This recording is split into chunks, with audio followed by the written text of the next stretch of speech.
வணக்கம் மாணவர்களே. இந்த வீடியோல 10ஆம் வகுப்பு கணிதம் அத்தியாயம் 2 எண்களும் தொடர் வரிசைகளும் இதுல பயிற்சி 2ல் 5ல 12வது கணக்கு பார்க்க போறோம். என்ன கொடுத்திருக்காங்க பாருங்க. ஒரு கூட்டுத்தொடர் வரிசையின் 6வது மற்றும் 8வது உறுப்புகளின் விகிதம் 7:9 எனில் 9வது மற்றும் 13வது உறுப்புகளின் விகிதம் காண்க. என்ன கொடுத்திருக்காங்க? ஒரு கூட்டுத்தொடர் வரிசையில 6வது 8வது உறுப்புகளோட விகிதம் கொடுத்திருக்காங்க 7:9. நம்ம என்ன கண்டுபிடிக்கணும்? 9வது மற்றும் 13வது உறுப்புகள் விகிதத்தை கண்டுபிடிக்கணும். ஈஸியா கண்டுபிடிச்சலாம் பாருங்க. முதல்ல எண்ணாவது உறுப்புக்கான ஃபார்முலா நமக்கு தெரியணும். என்ன அப்படின்னா Tn = a plus n minus 1 into d. இப்ப என்ன கொடுத்திருக்காங்க?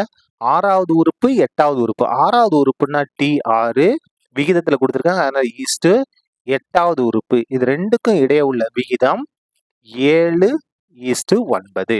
இப்ப இதை நம்ம பின்னமா மாத்திக்கலாமா பாருங்க. T6 by T8 = 7/9.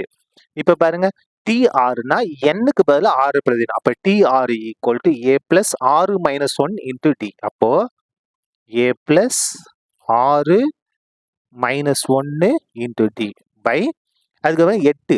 அதாவது T8 = a plus 8 minus 1 into d. அப்போ இந்த இடத்துல என்ன வரும்? a plus 8 minus 1 into d. இது எதுக்கு சமமா இருக்கும்? இந்த 7/9க்கு சமமா இருக்கும். இப்ப பாருங்க, சுருக்கிடுவோம். a plus இந்த இடத்துல 6ல 1 கழிச்சா 5d by a plus 8ல 1 கழிச்சா 7d = 7/9. இப்ப பாருங்க, 9 இங்க வகுத்துல இருந்து வந்தா பெருக்கலா மாறும். அப்போ 9 into a plus 5d. சரியா? 7 into a plus 7d பெருக்கல இருக்கா? இங்க வந்தா இங்க வகுத்துல இருக்க, அங்க வந்தா பெருக்கலா மாறும். a plus 7d. சரியா? 9 உள்ள பெருங்க. 9 a பெருக்குனா 9a plus 9 5 45d. 7 உள்ள பெருங்க. 7a plus 7 49d. 7 a பெருக்குனா 7a 7 49d. இப்ப a ஒரு பக்கம் d ஒரு பக்கம் கொண்டு போயிருவோம். 9a இது இடத்துல கொண்டு வாங்க. -7a = 49d. இது பிளஸ் 45d. இங்க வந்தா -45d. இப்ப பாருங்க, 9a 7a கழிச்சோம்னா என்ன வரும்? 2a. 49d 45d கழிச்சோம்னா என்ன வரும்? வெறும் 4d மட்டும் வரும். இதை கேன்சல் பண்ணுங்க. 2 2 4. அப்ப a = 2d. எப்படின்னா இந்த 2 இங்க வந்தா வகுத்துல மாறுமா? அப்ப 4/2 2ன்னு மாறிடும். நம்ம நேரடியா கேன்சல் பண்ணலாம். இப்ப பாருங்க, இதான் நமக்கு ஒரு முக்கியமான நிபந்தனை. அதாவது நம்ம கண்டுபிடிக்க போற ஆன்சர்ல a எங்க வருதோ அதுக்குள்ள 2dன்னு நம்ம மாத்திக்கலாம். இப்ப நம்ம என்ன கண்டுபிடிக்கணும் பாருங்க. 9வது உறுப்புக்கும் 13வது உறுப்புக்கும் இடையே உள்ள விகிதம் கண்டுபிடிக்கணும்.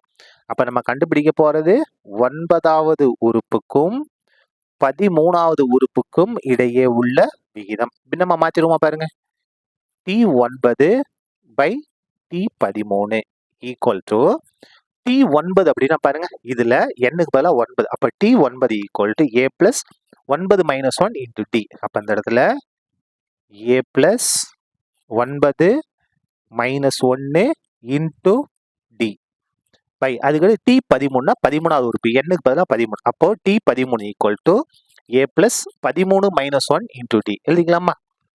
a plus 13 minus 1 into d = இதை சுருக்கலாமா பாருங்க.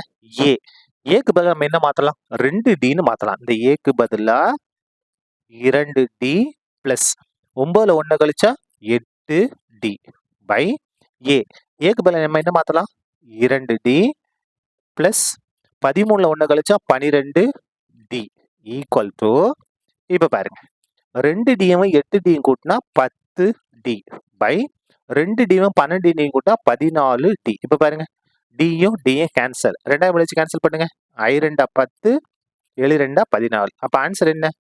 5/7. இது வந்து என்னது? பின்னத்துல இருக்கா? இதை விகிதமா மாத்திரலாமா? இந்த பின்னத்தை விகிதமா மாத்தினா 5:7. இதான் என்னது? நமக்கு தேவையான 9வது உறுப்புக்கும் 13வது உறுப்புக்கும் இடையே உள்ள விகிதம் எவ்வளவு? 5:7. சரியா? அவ்வளவுதான். இந்த கணக்கு முடிந்தது. நன்றி.